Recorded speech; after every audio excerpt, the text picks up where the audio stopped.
ಭಾರೀ ರುಚಿಯಾದ ಅಡಿಗೆಯನ್ನು ಮಾಡಿಸಿಕೊಂಡಿದ್ದಾನೆ. ಅತೀ ಪ್ರಸಿದ್ಧನಾದ ಅಡಿಗೆಯವರು. ಅತೀ ರುಚಿ ಮಾಡ್ತಾನೆ ಅಂತ ಕೇಳಿ ಹುಡುಕಿ, ಕೆಲವರಿಗೆಲ್ಲ ಬಹಳ ಆಶೆ ಇರ್ತದೆ,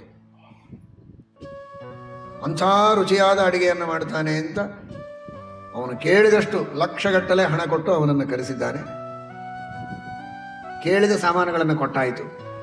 ಭಾರೀ ಅಪರೂಪದ ಅಡಿಗೆ ತಯಾರಾಗಿದೆ. ಇವನಿಗೇನು ಬೇಕೋ ಅದೇ ಸ್ವೀಟು, ಅದೇ ರುಚಿಯಾದ ಅಡಿಗೆ ಸಿದ್ಧವಾಗಿದೆ. ಇನ್ನೇನು ಎಲೆಯ ಮೇಲೆ ಬಡಿಸಿ ಊಟಕ್ಕೆ ಕೂಡಬೇಕು. ಬಡಿಸಿ ಆಗಿದೆ, ತುತ್ತು ತೆಗೆದುಕೊಳ್ಬೇಕು, ಏನೋ ಸುದ್ದಿ ಬಂತು. ಹಾಗೇ ಬಿಟ್ಟು ಎದ್ದು ಹೋಗುವಂತಹ ಪ್ರಸಂಗ. ಅಡಿಗೆಯೂ ಹೋಯ್ತು, ಎಲ್ಲವೂ ಹೋಯ್ತು. ಕೈಗೆ ಬಂದ ತುತ್ತು ಬಾಯಿಗೆ ಇಲ್ಲ ಅಂತನ್ನುವ ಮಾತು ಕೇಳಿದ್ದೀರಲ್ಲ, ಸಣ್ಣ ಮಾತಲ್ಲ. ದೈವಂಚೈವಾತ್ರ ಪಂಚಮಂ. ಹಣ ಇದೆ, ಅಡಿಗೆಯವರಿದ್ದಾರೆ, ಪದಾರ್ಥ ಇದೆ, ಬಡಿಸುವವರಿದ್ದಾರೆ, ಕೈ ಇದೆ, ಬಾಯಿ ಇದೆ, ಹಸಿವಾಗಿದೆ, ತಿನ್ನೋದಕ್ಕೆ ಬರುತ್ತೆ, ಎಲ್ಲ ಇದೆ. ದೈವ ಇಲ್ಲ. ಇವತ್ತು ಅದನ್ನು ತಿನ್ನುವ ದೈವ ಇಲ್ಲ, ಪುಣ್ಯ ಇಲ್ಲ, ಅದೃಷ್ಟ ಇಲ್ಲ ಅಂತಾದರೆ ಒಂದು ಕಾಳು ಬಾಯಿಯಲ್ಲಿ ಬೀಳುವುದಿಲ್ಲ.